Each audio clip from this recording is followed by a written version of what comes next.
then you're really working for the work of AI. You're serving AI. You're not serving yourself in this story. This is not to say, and you've got a resident expert asking me questions, that AI doesn't serve that function to help you think about the I wonder. Have you considered and imagined? It is really easy to make something easy, but the making of a story should be a beautiful struggle, a wonderful joy. But then, you can find the shortcuts.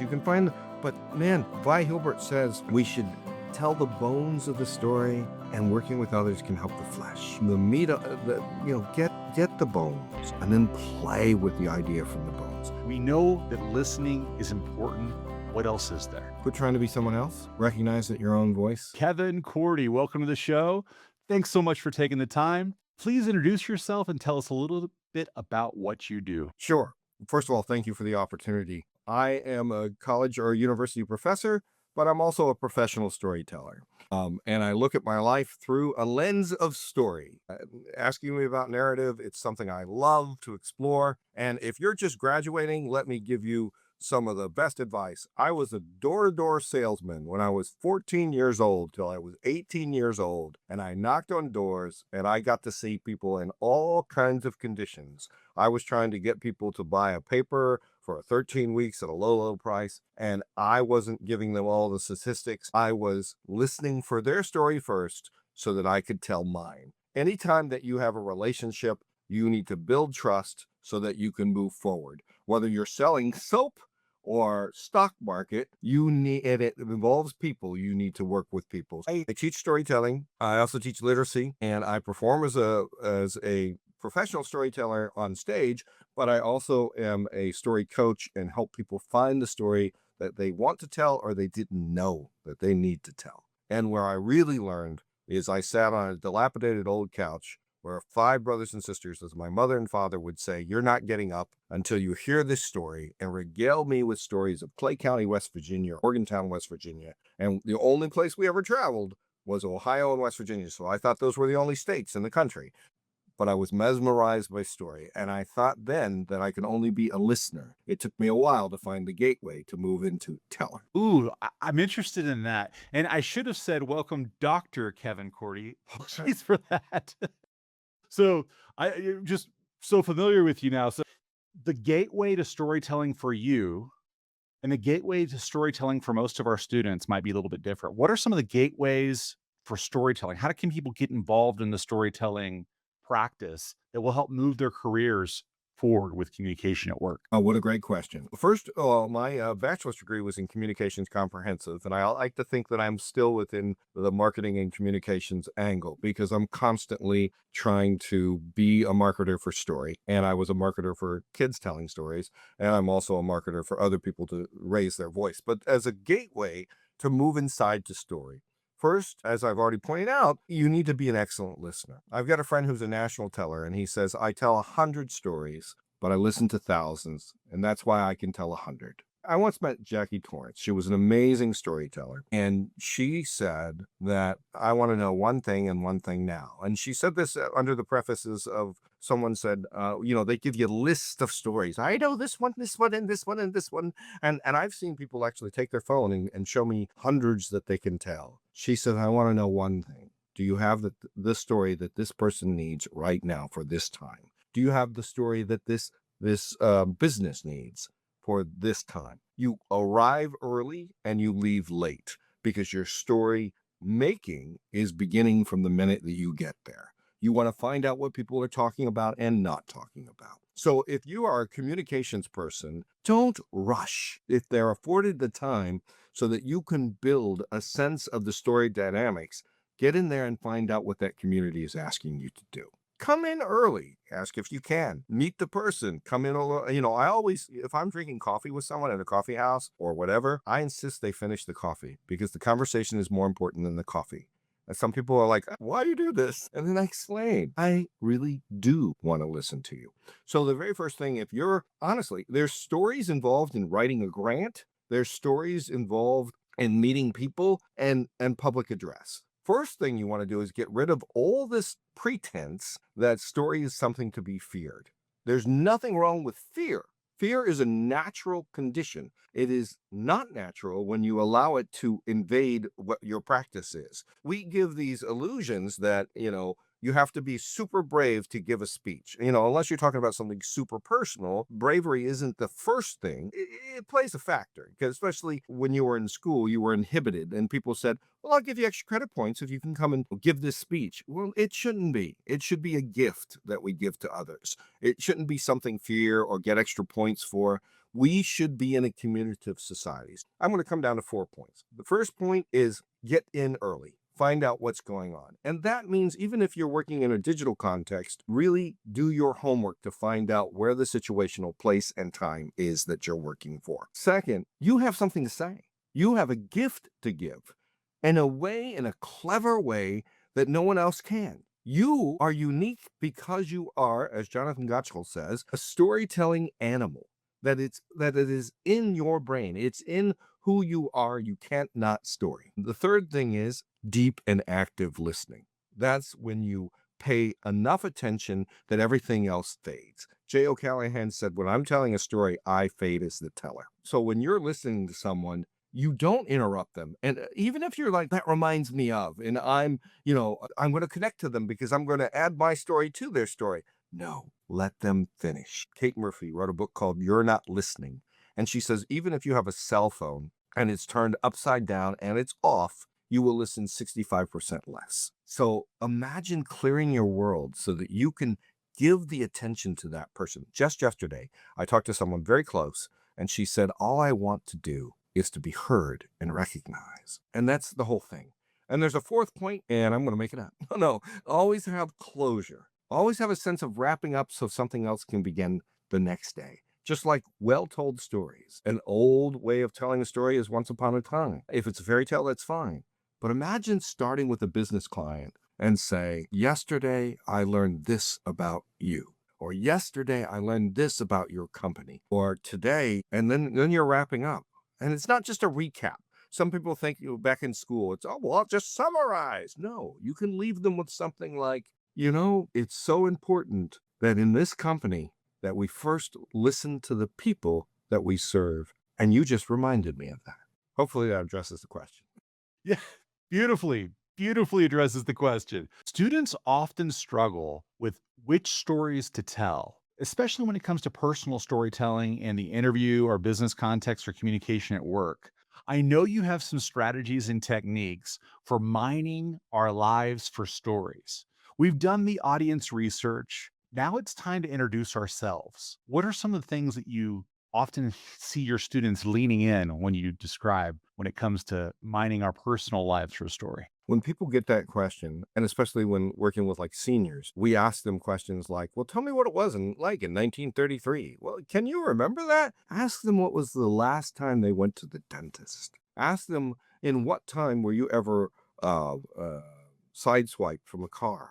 Things that mean something. And so in your question, what stories to tell should be the one that serves the person that you're talking to. Instead of trying to think of the collection of what do I know, what kind of stories? No, what story hits the moment? So we often all have scars, and sometimes we don't tell that story of the scar. I heard it recently that we don't tell our wounds, we tell our scars because we've already faced that. So if you're working with a client and you're thinking about a story to tell, and they're thinking about how can I get people to be more active, tell about a time that you were either inactive or active, but a situational time. All stories are in context, they're in the place. So I was one of those crazy people at Cedar Point that took 1,000 pictures a day and put you in a keychain. All right. And I actively had to take 1,000 pictures a day. And imagine someone starting a story like this. It was a madhouse. Two young people wearing the exact same outfits rushed up to me and said, take my picture, take my picture. My objective was to get them to buy the picture. So what could I say? So I sat there and I looked for a moment and I said, I didn't know Miss Universe was coming today. Or whatever the case may be. And don't lie, you know. Look at them and say, I was having a bad day and then you guys came in front of my lens, or whatever the case may be. Find the story. We remember through episodes. We remember through pictures. We don't necessarily remember through chronological order. Our life isn't in chronological order. So you can pick something where you made an impact or didn't. People love vulnerability. They don't love heroes that have no problems. Same for customer stories, same for business stories. I mean, if you think about, I just went to a national conference on story and learned about this illusionist that made millions of dollars. It's called Story. His name's Harris the Third, and he lost all millions of dollars and then created a national conference on story and brings in speakers like a man who supplies 10% of the world's water. He said, I found a different calling, but at the same time, a new magic. Doesn't that hold something? Yeah. Rees Collins says that we need to find characteristic language that moves the story. What language can the story not be without? So Little Red Riding Hood, there has to be a big bad wolf and a huff and puff. But the frame outside of that can be different. And there's the other thing, branding. Many of your students have talked about branding. There's this whole concerted effort that this one slogan should be what everybody says. That's not as important as everybody saying the same kind of impact. It's great to have a slogan, but what's more important is that when the custodial worker looks over and says, this is a place that asks your name first and then finds out what you want. If everyone's saying that in their way, that's a brand. That's a new brand. And if I was working with a client, I'd work less on the slogan and more on the community that's established from. You speak about branding so beautifully. We have a lot of students who are trying to build their personal brand. They're trying to say, what am I about? What are people coming to me for? What do I want to be known for? What advice would you have for students and young professionals who are trying to carve out that space that they're known for in relation to story? You could be over clever. On my signature for the last 15 some odd years, I say together we make a difference with story. And I had someone that was a brander come over and said, oh, no, you have to have more spicy words and keynote. And that may be true. I don't know. But for the last 15, 20 years, I really believe that together we can make a difference with story. That if we listen better together, if we tell better together, and it kind of encapsulates how I feel. If I say something like, zing, zang, zoom, stories in the room, it sounds clever. And there's nothing wrong. I am a writing professor. I love language. I dwell in language. But once you pick a brand, stay with it. Don't change it the next year. And then find out who are you and what makes you unique. What is your signature? Not what's the hot topic. I had someone come up to me and say, well, storytelling is hot this year. I'm like, it's natural. It's everything every year. There might be new ways of saying about it, talking about it and designing it. But Lisa Cron and Uri Hassan says that we're wired for story. And the fact is, here's a couple things, and I'm going to come back to the branding, is that if I tell an emotional and powerful story, and this is for a business, this is for a person, and your physical brain, from the wiring of an MRF, I believe it is, your brain will physically mirror mine, the neurons of the brain. And recently, and there was only one study that I found, but now I've found 3, you can change the heart fluctuations by telling a story. So you literally can change the brain and the heart. And if that's not a way of capturing clients or a way of capturing attention or moving people, I mean, Brene Brown says that a story is the heart of data. And so at the same time, we don't want to show somebody this giant data chart. So let's come back to the branding. Give yourself a serious examination. Ask 15 people, what's unique about me? But don't do that before you ask yourself. And then look at yourself and say, well, what's unique about the approach that I do? Because it's not about what you create, like the end product, but it's how you do it. My wife's an improv comedian. She's also a cartoonist. So her brand is to, in the spirit of improv, create the images that are right there, right then, right now. It's not trying to be Monet. It's not trying to be, Gauguin. It's the instant moment. And it's a beautiful breath to see yourself. So people will send her a picture of the people that work there, and she will instantly do that and create that image. Or she will do it while doing a workshop that has to do with that. Think about, and then after you ask those 15 people, come back and say, is what I said still relative or can it change? And then think about this, and this is very important. What story do I want to communicate by the fewest pieces of words that I can create this effect. Students often are intimidated because they don't know where to start and they don't have a framework for storytelling. Whether it's an elevator pitch or just having to tell a short story or telling something that will help to influence their organizations to adopt a new procedure or policy, right? Are there frameworks that come to mind for you that have helped your students with the writing and the telling process? But yes, but first I want to take issue with elevator pitch. I hate the words. I never want to sit in an elevator and listen to someone give me a pitch. I mean, it's awful. And it's an awful image as well. I want people to sit down like a campfire, or I want people to sit with me for coffee. And so if it's a pitch, it's fine. Elevator pitch, it's not so. And looking at the framing of story, the very first thing that you want to do is you want to have a way of inviting people to you. So there's a number of different ways. I mentioned that the old fashioned would be once upon a time. If you look at story framing as a gift, you need to have, Aristotle said we need to bring people's attention, not just at the beginning, middle, and the end of any eloquence, but throughout. So one of the most important things is grab your attention from the beginning, which you could say, I woke up yesterday, my parents were in my locker, and they were frogs. I mean, get your attention, all right? Or I fell out of a roller coaster, which is a true story. But how do I get your attention again? And the second sentence is just as important. And it wasn't the first accident on an amusement park ride. The whole point would be is that you kind of constantly have check-ins. At what point?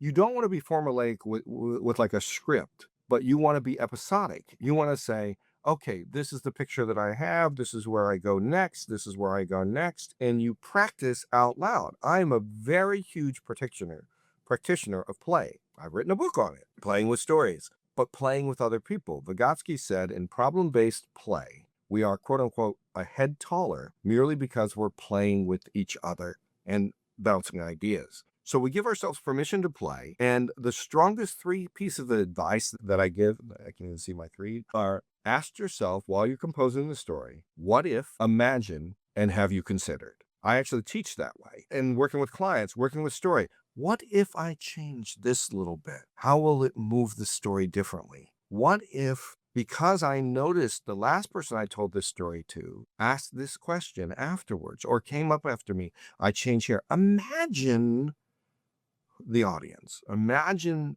who you are telling this story for. And have you considered, never always see the story making process almost more importantly than the storytelling process. I was a speech coach and we often work on, okay, do a rough speech and then tell the story, tell the speech. No, it's always organic. It's always changing. It's always in motion. There's nothing wrong with having a script initially, but then you play away from it and you practice it with different audiences, not mailboxes like some speech teachers say, because they can't respond, but with neighbors, with friends, with strangers, and feel the reaction. Doesn't a story have the right to breathe? And won't you give it breath? Won't you make it human, make it live for the person that you're talking to? So looking at the structure, you want an unwrapping beginning. You want a way of moving them through. You want constantly check-ins and check-outs. And you're the first audience, so as you write, you're like, I would check in better for this. Imagine what I could do. Have I considered? And then the ending is a wrap-up that makes us want more. Suspense. Dan Yashensky wrote a book called, well, I can't tell you the book until I tell you the story. He is a professional storyteller in Canada. Amazing. And he was all day telling stories, all day. And he had his son when he was young, and he came in and they had a habit of telling stories every night, but he was tired. He didn't want to tell stories. And he said, I'm a professional storyteller. I'll wrap it up. And so he wrapped it up as quick as he could. He walked backwards. He turned off the light. And he heard in the smallest voice. And suddenly they heard footsteps. That kid wasn't ready. Suspense continues the story. And suddenly they heard footsteps makes us listen more. The unpredictable, Jerome Bruner said, trouble is the engine of narrative. Some people think plot is the most important thing to the story. And honestly, when you sit down at that empty, solitary desk to be creative, when all the research says that you should be with other people, the first thing you always write is the plot. And that doesn't make sense. Plot's boring. Little girl goes into the woods, finds a wolf, boring. If the little girl is a 7th degree black belt, different story. If the wolf's mother died the day before, different story. 2 things move every story, and that's character and trouble. You interrogate and instigate the character in trouble. I don't care if you're talking about J.P. Morgan or John Jingleheimer Schmidt. Character in trouble. J.P. Morgan has trouble with well, they have a lot of trouble, ask the government, or they're going against the government right now, too. Instigate and interrogate and leave with suspense or wrap it up in such finality that people go, ah. Elizabeth Ellis talks about the, ah, oh, wow. Ah, I'm curious. Oh. So move the story through the emotions that you paint, through the pictures and the episodes and the images. Hopefully that gets somewhere to the Yeah. good question. What are the problems that you see as students struggle with this process? Where is it they run into barriers? Because I can imagine that as a writing professor, you're seeing people struggle with similar things again and again. Is it visualization? Is it the introduction? Is it that wrap up? What are the parts that they find difficult in the writing and telling processes? Foregoing old formulas for new awareness. I tell my students, suspend what you know so you can discover what you can. And so think about that. Old formulas is I've got to get straight to the rough draft. I can't stay in a single moment in the kitchen where that knife holds itself, right there. All writers, I mean, most of the writers that I look at, that I work with, and I work with many, published and non-published, and storytellers, all kinds, they never go from beginning to end. But we are instilled by many of our teachers that we can't look at it until the rough draft's done. Live for the single moment. Find the pulse. Answer the pulse. But some of the struggles is confidence. They're like, oh, I don't know if this is ready. I got news. Here's a bell. It's not always going to be ready. Sometimes it's got to hit the floor. All right. But on the other hand, don't tell about physical pain unless you're ready for physical pain. Don't bring up something that's going to be more therapy than it is, like I said, the wound in the scar. Also, they look at faulty construction. Some people go into AI and say, oh, rewrite this whole thing for me. And they don't use the gems. Catherine Bomer calls them hidden gems in writing and language that stand out that you can use that you didn't plan. And AI can help you look at something and say, oh, did you think about this or go this direction? But it shouldn't be the only direction. If you're trying to memorize something that AI created, and you don't even have to memorize, then you're really working for the work of AI. You're serving AI. You're not serving yourself in this story. This is not to say, and you've got a resident expert asking me questions, that AI doesn't serve that function to help you think about the I wonder. Have you considered and imagined? It is really easy to make something easy, but the making of a story should be a beautiful struggle, a wonderful joy. But then, you can find the shortcuts. But man, Vi Hilbert says we should tell the bones of the story, and working with others can help the flesh. The meat, get the bones and then play with the idea from the bones. But you asked me about what they struggle with. Faulty construction. They think that a mistaken language will ruin their story when it just means revisit. It just means recreate. It just means rethink. It just means reevaluate. Play, according to Albert Einstein, is the highest form of research. And so when we're in the spirit of play, we rethink, we re-see, we energize, we renew. And it's not like quit playing around and get to work. Play is the work that we do. So we need to breathe. I practice breathing exercises every day. Every day I set myself in what I call a narrative mindset. I say, what story am I working on in life? What story am I working on in my practice? What story did I learn from yesterday? And I answer in story, and I talk in story, and I listen in story. And honestly, it's changed my whole life in the last 12 years that I feel more narrative conscious. And the more that you make that part of your life, when you're at the gas station and the person next to you is holding the Hostess Ho-Hos, look at them and say, hey, do you like those? That one story will come up. That happened to a student of mine, extreme introvert. And she said, I had to do this assignment. I invite them to think, act, and respond in story for 2 days, 2 full days. So if someone says, how are you? You tell a story. If you saw a boring professor, or you restory it. And honestly, as clients, when you're thinking back how something worked, restory it back. Use story. It's the vehicle upon which we're wired. And this student turned around and said, I knew I had this assignment. I was very nervous. I didn't want to do it. I said, is this Hostess hose any good? And the woman started crying and said they were my son's favorite. She said after talking for 45 minutes that she walked in wanting gas and walked out with a new older friend. Story's powerful. So also believe in your ability. Nobody can mark time and place the way that you can. in the form of story. Whatever you're doing, your marketability, who are Daniel Pink, who I've met, who actually lived in Ohio here and now lives in Singapore. And if you haven't read his work, you should. He said everyone, regardless of what they sell, is a story. I love that. I think it's a wonderful place to connect back to being in the moment. You were talking about being in the moment, and I know a lot of people struggle with that. What does that look like for someone trying to tell a story?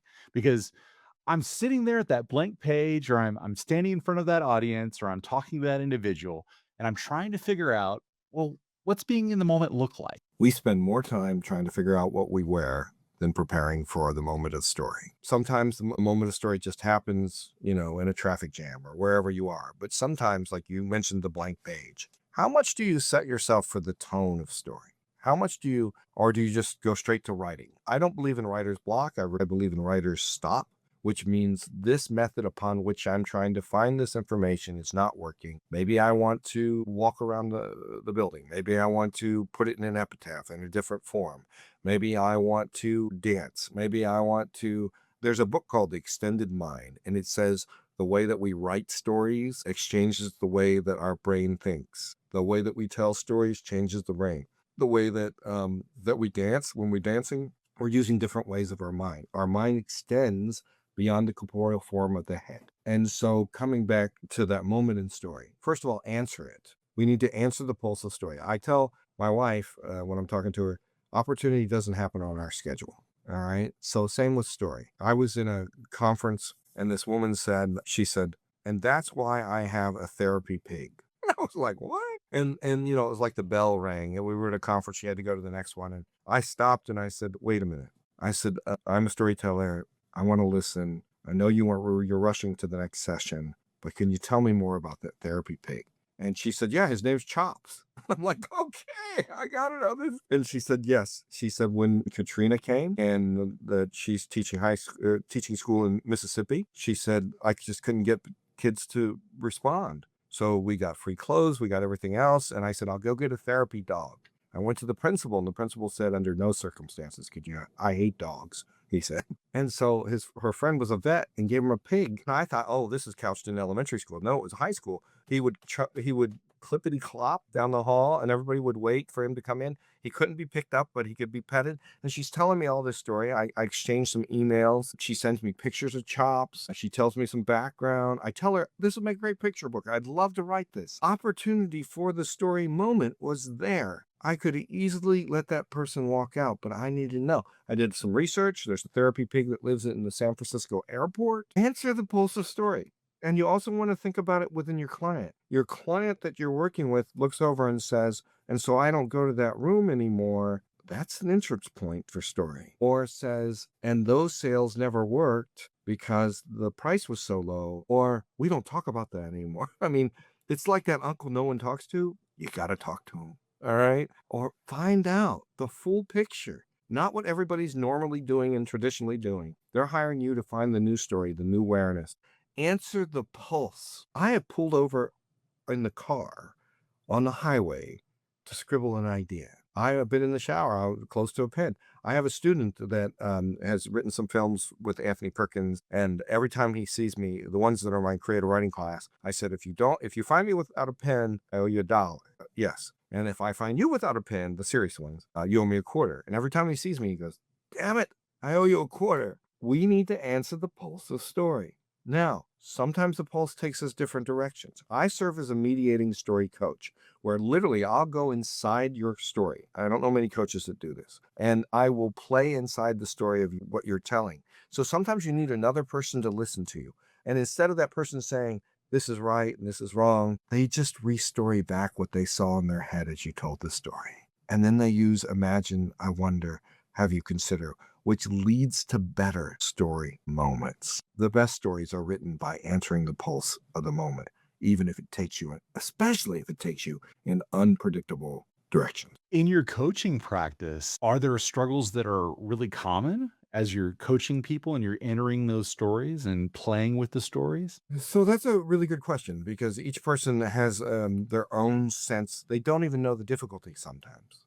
So let me give you an example. I was coaching someone from Los Alamos, and she was an older person and she was younger, and she was talking about playing where the radioactive material was, and said that the fence was radioactive and could not find. And while I'm coaching her, she's not seeing this as harmful. She's like, we're playing under the fence. So I had 7 people stand up, and as she's telling the story, she continues, you don't stop unless I say stop or take a direction. It's called side coaching. Uta Hagen used it, but only in short sentences. I do it in longer narratives. And so I had 7 people surround her like this, and go,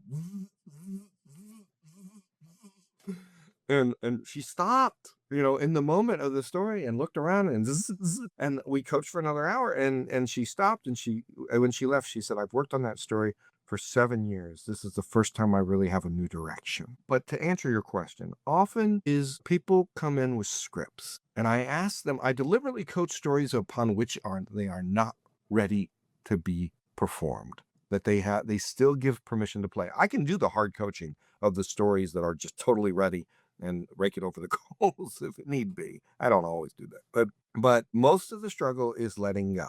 But some people tell me I'm calming, and some people tell me that, well, I trained for 7 years on how to listen inside the story. And so most of the time, actually, I can't think of a time that we haven't had new direction from a coaching session, but it's about trust. So the first thing is about getting the trust. So we start small, we grow tall, and there's a difference between coaching people. I coached Ed Stuyvesant recently. That's a whole different story. He's considered the Robin Williams of the American comedy. But then I've also started with people that just have a spark of an idea, and we play. And so my direction is to serve the other person so we achieve our objective. The struggles that they have are letting go, and then taking risk, and realizing it's a safe place, and then doing the homework after. You've mentioned listening more than once, and I know that curiosity is a part of that. What does it look like to be a full contact listener that is deeply curious? Because I think people hear active listening and they have an idea, oh, I'm a good listener. But what does the actual listening feel and look like to someone who is trying to become a better storyteller? That's a great question. Here's a news flash. Most people are very poor listeners. First of all, we spend less time preparing to listen than we do picking out a tie, or whatever the case may be. Deep listening is this. First of all, it's a practiced art. It's something you continually have to work on. They're like, oh, I'm a natural listener. And then you listen, and they're interrupting, saying, oh, that happened to me, or this is where we are, or they don't hear what the other person is saying. Here's the other research that Murphy says is the closer you know the person, the less you listen, because you predict their behavior. You predict who they are and how they'll respond. And you literally have to have a new relationship with listening with that person. So I say practice deep listening. If the room was on fire, you neither smell it, taste it, or touch it because you're so attuned to the story. We need a deep listener in our lives, in our story practice, in the whole time. I've been a forensics and speech coach. I've evaluated. I've been a theater teacher with comments. A deep listener listens and gives back what they saw, heard, smelled, thought, and felt. They seriously separate the time as a special time that is dedicated in full concentration to listening to that person, what they're saying and what they're not saying. And the whole thing is, it's practiced. I have to work every day to be a better listener. Like my principles of nonviolence. I have to work every day to be nonviolent because the society that we live in sometimes tests us. Same for our listening strength. We often dismiss people when we're not listening. We're at a restaurant and we treat people like the badge they're wearing. Get me that drink, waitress or whatever. The name's right there. Bloody well, say the freaking name. Ask them. Like when I talk to people, instead of asking what they do for a living, I ask what brings joy to your life. And that makes me listen more. Part of my narrative mindset is to listen, to stop sometimes if I'm in a dentist office and it's 45 minutes, listen to what's around me, listen to what's not around me. Or if I'm in traffic, don't spend time thinking I'm in traffic. Listen to Audible, watch, just be in the moment, be in that. But again, it's a practiced position. Every day, start smaller. Say, here's 5 minutes. I'm just going to pay, my significant other. I'm going to listen to them for 5 minutes. And you're going to think that like the eternity roller coaster is rolling. But you're going to be better because next day's 7 minutes. Next day's 10 minutes. And think about the number of people. There are so many people that are in the work industry who feel unheard or silenced, hurtful. I talk to students. They're like, My teacher never listened to me or whatever. And the first thing I say is, I apologize that this person didn't listen to you because you have much to say. And sometimes you have to find out what they're holding back before you can even listen to what they have to say. You have to listen because, within the first 2 minutes, they say you make an impression, but you also find a direction. You don't only make an impression, you find a direction. You look over and you say, I can tell that there's just some awkwardness about how you feel about the company. This is the other thing, really, really important. Adrian Chambers wrote a book called Tell Me. And he said if you ask a person what or why. So, for example, Ryan, what did you have for breakfast? Some toast. Ryan, tell me about your breakfast. It was crispy and delicious. Notice we find out more. We find it was crispy, tells you how you felt about it. First time you said, I have toast. I waited in silence. That's the other thing. We have to do that. We have to be comfortable with moments of silence so that you can move. A teacher say wait time needs to be 7 to 12 seconds. Same for business. Wait it out. More stories come when you wait. So Adrian Chambers says in a book called Tell Me that when you ask what or why, you're asking them to claim or defend what they're saying. So when you ask a client, why did you do this? Instead of tell me why you're so far away from the main office. Not why are you from the main office? Why are you so far away? It evokes story. It also commands better listening. Beautiful. So that's listening, which is a big, big thing, and it's fueled in part by curiosity. There are smaller sub skills in the discipline of storytelling. What do those look like? If we were going to make a list of the top skills that people need to embrace and practice to become the best storyteller they can be, we know that listening is important. What else is there? Quit trying to be someone else. Recognize that your own voice. I had a client. Well, let's see how I can say this. Her voice was like a squeak. It was like if you snapped a mouse neck, it would be that voice. All right. Unfortunately, she knew she had that, but she worked with me weeks and months. I didn't have to say you have a squeaky voice. Instead, I said let's work with where we are and what you have to say. And as a result, every week she was teaching Sunday school to a whole group of students, telling stories, and would tell me beautiful stories about how they worked. People will forgive any non-standard things. Your voice is powerful, regardless of where the modulation is. I mean, you can change it, all right?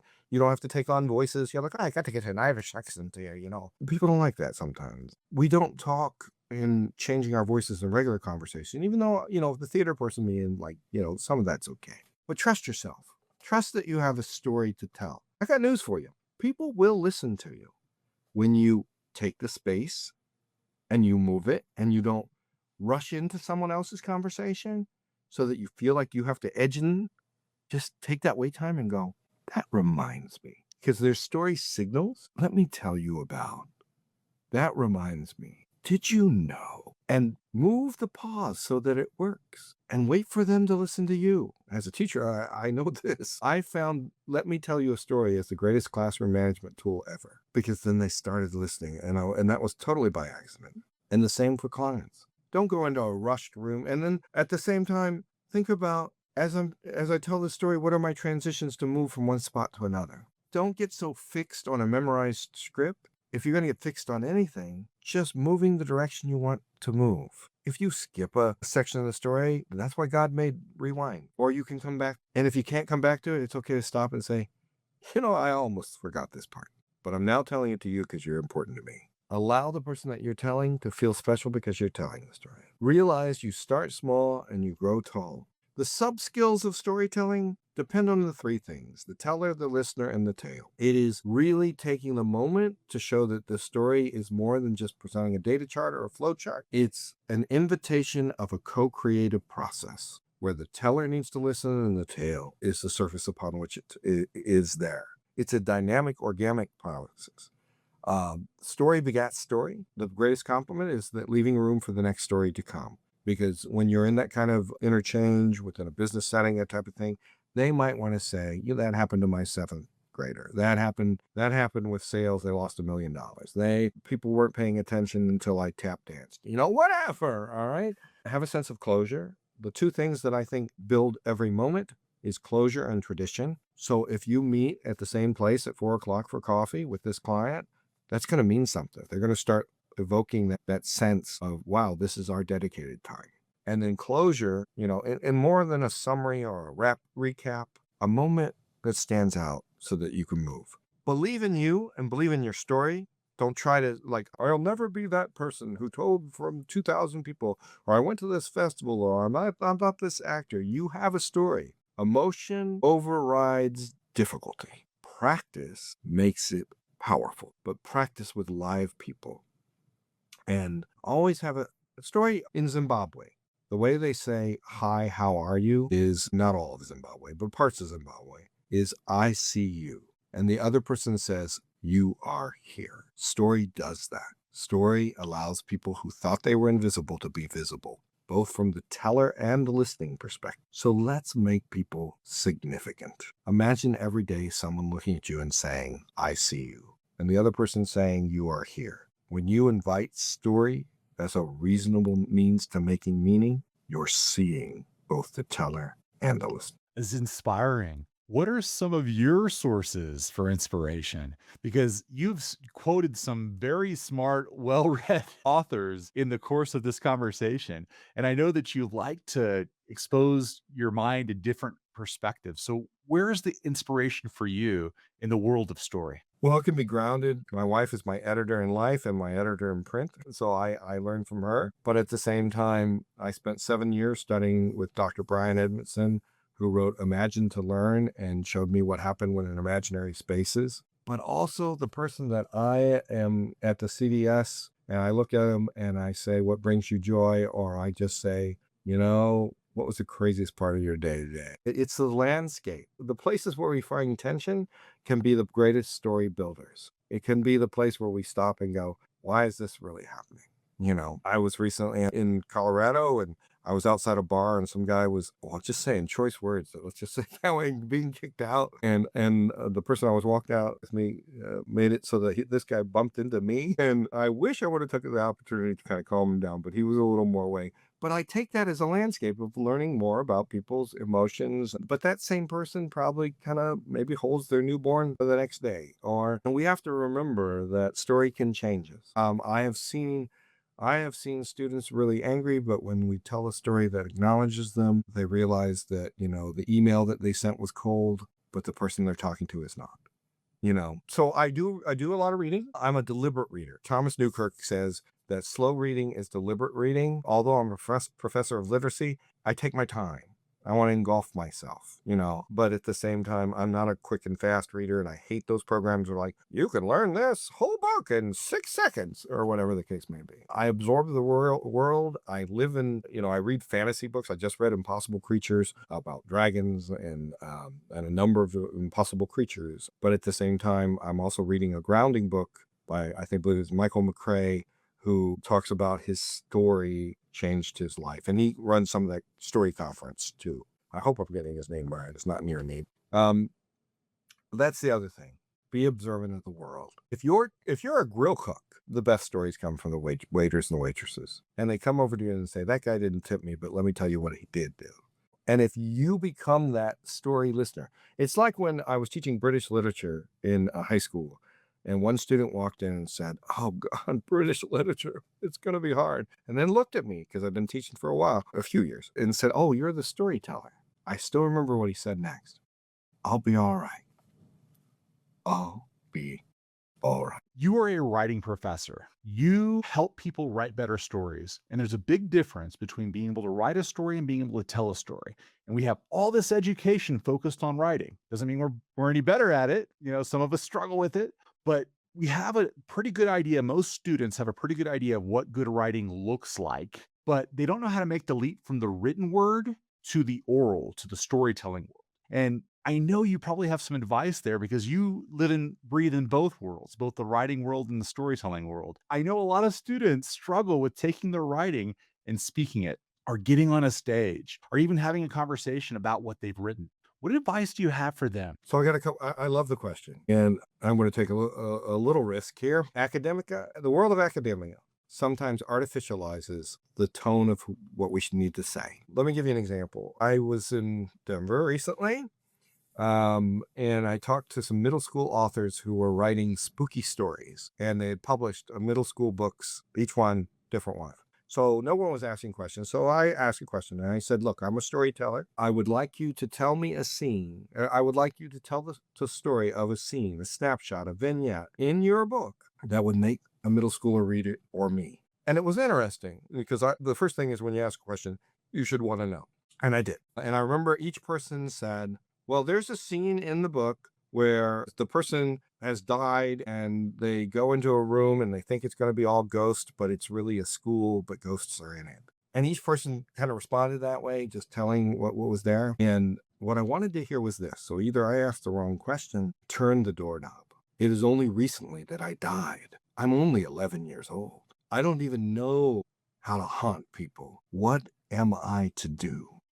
When I opened the door, there was a teacher, but in ghost form, teaching biology. And I thought, Lord Almighty, I gotta go to school still. We need to know the value between writing about and telling of. And so we artificialize sometimes. As you know, I just wrote a book and you're in it, and I'm very valued that you're in it. And also 3 of my students, I said, I really love what you wrote. Can we work on it so that you're in this book? And a number of people, and they're like, oh, no one's ever asked me that. They said initially, don't use you. In the contract I read, it said, don't use you. I said, I'm the wrong person to write this book. You or I or we or whatever. And they said, we know that, Kevin. Don't worry. That's just standard language. Because I don't want to separate myself from the work. And sometimes academia clouds instead of colors language that you're detached instead of invited.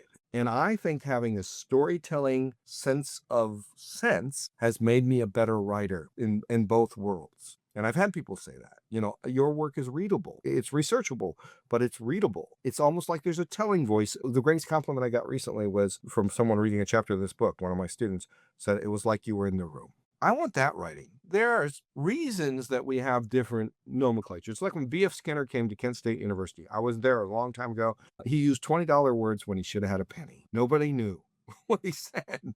In our writing and our telling, it's different. It's different vernacular. It's different voice. But we should never lose what makes us who we are, even if we have to cloud the you or the I. We need to say what we say. All writing is subjective. We are personally choosing the words that we have, so we need to have ownership to those words and not dress to impress, but color to invite within the context of writing. I wish that more professors, I just heard something coming up. I was listening to a meme. This young lady said, do not use, it was something from the professor, do not turn off Wi-Fi so you do not have an AI, and you do not, all this, do not, and don't use this language. We need spaces for all kinds of voices. And academia needs to meet the fact that you are part of academia. And you are, and then all of you, don't forget who you are as a writer, as a teller of stories, and the client that you're serving. When your first question today, I said, we're writing for the audience. When Jackie Torrance said, I want to know who we're writing for or what story we're telling for right now. The same for how we write. That's how you get published. You get published because you're writing for an audience that wants to read it, not because you're clouding to disguise it. Don't forget who you are as a writer. Follow the rules and break the rules at the same time. I don't know if that answers the question, but I'm glad I was at least able to echo some things that are. Yeah, absolutely. Absolutely. AI. What is your approach to AI for storytellers? Well, I listen to you, actually, because you offer a lot that way. Let me just talk about it from initial. Initial, I was fearful. I was thinking AI is going to take away voice. I'm not saying I'm out of there because I can see how it tries to supplant. But again, it's the invitation to always keep who you are, the agency that you have. But the tools can help us think, and you have shown me this. What if, imagine, and have you considered? What if the story was in New York City and the subway station? But you can do that on your own as well. And there's nothing like the receiver of live people telling you the response. But sometimes we write in the dark, and sometimes we write in the light, and sometimes we don't.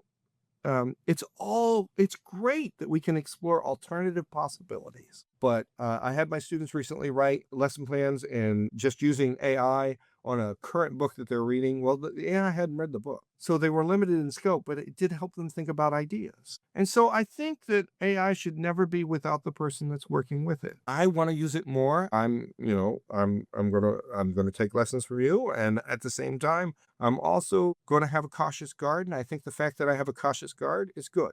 There's a book by Angus Fletcher called Story Thinking. And he says that AI is based on logical protocol. This happens, so this happens. This happens even in the creative venue. They're working within the conditions of the rules. The people who stay with the rules, though, his argument is we would only have the wheel. Because it's when someone said, what if we didn't have the wheel? Could we make something that flies? It is the illogical breaks that makes us more creative. And his argument, it is our ability to tell stories that will separate AI from our human capacity of thinking. It's a fascinating argument. Story thinking, the fact that we can do it, is something that AI will never be able to replace because we are illogical. We are broken, or we are not broken. We are fractured, or we're not fractured. We live in fragments. We talk in fragments. AI wants to fill in the fragments. This is not to say there's not a place for it. There is a place with generating ideas, looking at different modalities. Somos, SOMOS, creates songs out of ideas. Lesson plans. I can put in, or like you can put in, client wants to have new marketability. You put it in Somos and it creates a song about it. And honestly, you may pick something up. What if I imagine and have you considered AI could be a great tool for you to still be the engineer, you still be the architect. AI can make things simpler, but when it comes to the broken and the complex and the irrational that lead to the impossible creatures, the fun begins with you, but it can be enhanced by AI. At least that's where I am now. Excellent. Maybe I am just an AI. Hey, we got a new sentient species on its way, right? It'll fall over like, I think it was Russia, where they paraded this, and it's just like, hello, bye. Yeah. I think that story in particular resonated with a lot of people because there's this desire to say, well, look, it's not there yet, right? Right. We want to be there. We want to say that. We cautiously want to know that we're important. Exactly. What is the one thing you want people to leave this conversation and remember? We know that we covered a bunch of really fun topics dealing with story, but what's that one thing you want them to take home? Story doesn't have to be a solitary practice. It needs to be a practice of observing, believing, and then just trying, taking risks. Don't sit, like I talk to people who say, I can't get permission for this story. I've tried for 7 years. My next question is, what other story are you working on? They're like, no, I need this one. Let it go. There are some stories.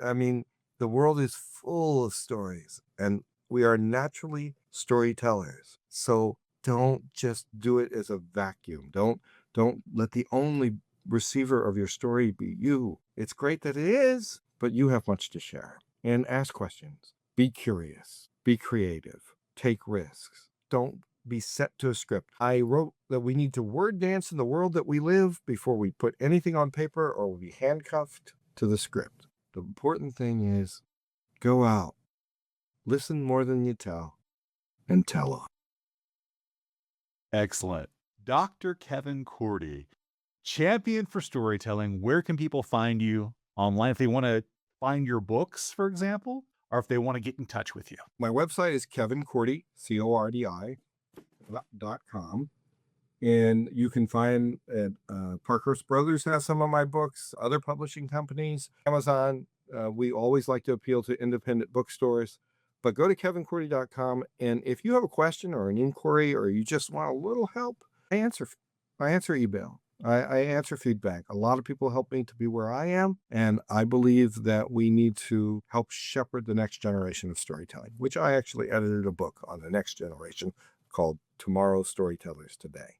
So hopefully I've made you curious. Hopefully I hope you imagine a little bit more, that you're going to practice out with story, and you'll keep in contact both with Ryan and myself, and let us know about your storytelling challenges and your storytelling delivery, and just that story made meaning for you. And the names of your upcoming book and your most recent published book? Sure. The newest book is called Unlock the Power of Disciplinary Literacy. So it's kind of almost a textbook, but how you read for science should be different than how you read for math. The other book that I wrote is called You Don't Know Jack, A Storyteller Goes to School. And it's literally about, does storytelling have a place in academia and Appalachian? I have some roots in Appalachia. And then I've added some on Tomorrow Storyteller stories and social action stories today. But yeah, check them out. And not only check out my books, but check out other books that are on storytelling. There's some great ones at parkhurstbrothers.com. It's a full storytelling press. And then also just listen to other people. It doesn't have to be a national teller to tell a national story. Excellent. Kevin Cordi, CORDI.com. We can go there and we can learn more. Thank you again for taking the time to share your wisdom today. We appreciate you. Appreciate you as well. Tell on, we're listening.